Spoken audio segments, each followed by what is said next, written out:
What's going on YouTube? It's Dermy Wormy and I'm coming at you with a new video and we're talking more Wish. You just gotta love the fact that this 100 years special, this movie that was supposed to help celebrate 100 years of animation over at Disney completely flopped, okay? 100% it flopped. And because of that, you've been having interesting individuals coming out of the woodworks to try to defend it, like this lovely lady, you know, blaming its failure essentially on the right wing. So what do people want from Disney? Every single movie seems to be struggling at the box office, even if it's a high quality. It is because of Disney Plus, or does the right-wing political aisles just hate Disney now? Well, 100% it is to something that Disney actually admitted to this week actually, or past months, that they are against the family. They came out and admitted that their values no longer align with the actual customers for Disney, and that, yeah, that's why they're dying. They've gone away from the family and actually dealing with family, and now they care more about social justice, intersectional feminism, CRT, wokeness. That's what they care about at the end of the day. They don't care about actual families. You also had this lovely individual from Consumer Moments. Consumer sees because Disney movie bombed. And you actually take a look at this. You know, you see the whole thing here that it failed. To all so-called animation fans, what the heck is wrong with you? You just ruined a famous studio's 100th anniversary and only point and laugh like arrogant jerks. Have you no shame at all? Hashtag justice for Wish. Well, the reality is, if nobody went to go see the movie, a family movie on Thanksgiving and a biopic, a rated R biopic about Napoleon actually did better on Thanksgiving, that goes to actually Disney's failure. Just because you're an animation fan doesn't mean you're going to go out and watch every single piece of animation that goes out there. Especially when it comes to Disney, that has long since left, long left the families behind and actually putting out good, decent content. And on top of that, we have already seen notes and everything like that that say that behind the scenes of this movie, the animation teams were just strapped. Okay, they were being treated with disrespect. They were being forced to hire mediocrity. So the good people that were actually good ended up leaving because the people that were mediocre were only being hired because of their sexuality and race. That is the only reason they were being hired on to actually work on this, instead of putting your best of the best on this job. That's why everything around this movie was horrific, and they focus solely on the only thing that they know about, which again is social justice and all that wonderfulness, wokeness, and the end of the day. But I'm going to bring you over here to this lovely individual. And who is this lovely individual? Well, I'm going to show you a couple tweets that she put out.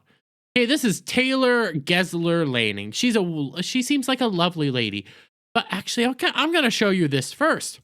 The Wayback Machine of her account. Okay, and you scroll down here, right here, Animator at Walt Disney Animation Studios. Wait a minute. She's an animator at Walt Disney Studios, but you come back here, it just says Animator. Well, that's a little bit strange. But what I'm going to point you to now is actually Geeks and Gamers Daily from today, because she has a series of tweets right here. Just two main tweets. Very simple tweets, very good tweets, actually. But the reason why I have to use this and not her actual Twitter account, and sorry, I'm going to move this one aside, not her real Twitter account, is because the tweets are gone. Legitimately, they're gone. They do not exist anymore. Because you have November 2nd, the tweet she put out came out on November 28th. Here's November 26th, and nothing. Her tweets are gone. So let's read through this. I'm not going to have Jeremy or any of them say it, but let's read through this, shall we? From Taylor. I'm very proud of Wish, and honestly, we did the best we could with what we had. Okay. You know, we had a bunch of mediocre individuals and all of your best talent left. Okay. But I will say all the harsh reviews have inspired me by seeing viewers demand more from this art form. I believe we need to keep innovating and pushing for what is next in animation. Hey, that's actually a very great and fantastic tweet. What is she talking about here? Well, what she's talking about is on the animation side, we shouldn't really be dealing with like mediocrity. We should actually be pushing to do better. We should be pushing for the best, you know, meritocracy and everything like that. And she goes on, and I have to come down here. It will take time. Disney was almost dead before Little Mermaid. We need new creative geniuses to take what people love about animation and make it fresh. How we will do that is unknown, but I feel confident we can make it happen if we keep pushing ourselves as artists and take risks. Again, actually, she's not wrong, and she's actually very accurate in what she's trying to say here.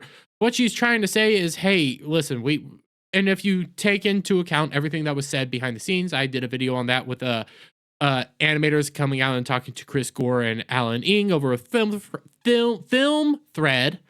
God, I almost butchered that 100%. But one of the things that they said was, hey, they were forced to hire these people based on all this stuff, and all the good animators ended up leaving, and they were forced to deal with activist individuals. Okay, so now you have this lady. They put out the best they could with what they had. Okay, I doubt it. I really do doubt it. But at least you're admitting, hey, we screwed up here. Then she continues on to say, hey, we need to get better.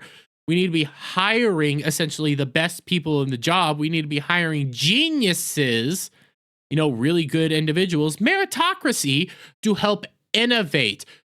Keep sticking to these same formulas and everything like that. We need to innovate and get better. Something that Disney used to be known for a little while there, changing up how animation was done. And her point, like before The Little Mermaid, animation was done very differently. Storytelling was done very differently. And the moment The Little Mermaid came out, they actually changed how storytelling was being done over there at Disney, giving more depth and emotion to each character, including Prince Eric, who I believe was the first prince to actually have like both a name and kind of a character arc, a full character story. I could be wrong. That might have been Sleeping Beauty, but it's been a little while since I've seen either of these movies. I mean, I'm a 26-year-old dude. Come on. But everything she said here is not wrong, and actually kind of accurate on how these industries are supposed to run. You want to hire the best of the best, and in order to get into these positions, you need to have the best there. And in order to innovate, we need to have the best people here if we want to stick around.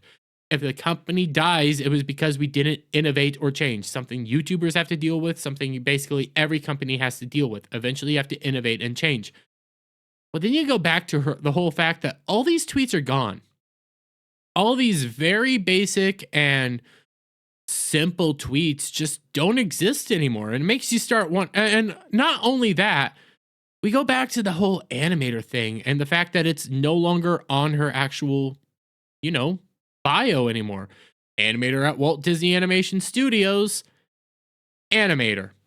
I pray to God this woman did not get fired for making these honestly accurate and very well thought out tweets.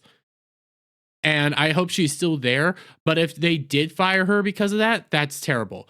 One of the things I think might have happened is Disney might have come around and actually told her to remove the tweets themselves because they were not pretty.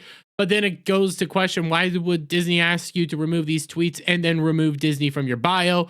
There's a lot of questions here. I just hope this individual is okay. And I hope Disney actually gets the gist that, hey, we need to be putting out better content and focusing on meritocracy, not mediocrity. But I'm going to leave it there, guys. Let me get your thoughts on all this down in the comments below. If you like this video, please give it a thumbs up. Share it out, friends. Hit that subscribe button. Hit that notification bell for every time I put out a new video and go live. And I'll see you all on the next one. Bye for now. What's going on, guys? Listen, it's Christmas season coming up, and you know what makes great gifts? That's right, Coffee Brand Coffee. Coffee Brand Coffee makes wonderful gifts. And guess what? They don't just have great coffees, teas, and cocos. They also got gear. They got K-Cups. And also, they got wonderful gift boxes. Gift boxes that include all sorts of wonderful great goodies. You got chocolate covered coffee beans, raspberry yogurt pretzel twists, sea salt milk chocolates, caramel. You got chocolate covered coffee beans, peppermint hot cocoa, spicy and sweet treat mixes, kettle corn pop, premium vacuum travel tumblers, and all sorts of wonderful great stuff that you can get at Coffee Brand Coffee. And these make great Christmas gifts. So guys, please check out coffeebrandcoffee.com and use promo code BACKTACO at checkout to get 10% off your purchase. That's coffeebrandcoffee.com, promo code BACKTACO.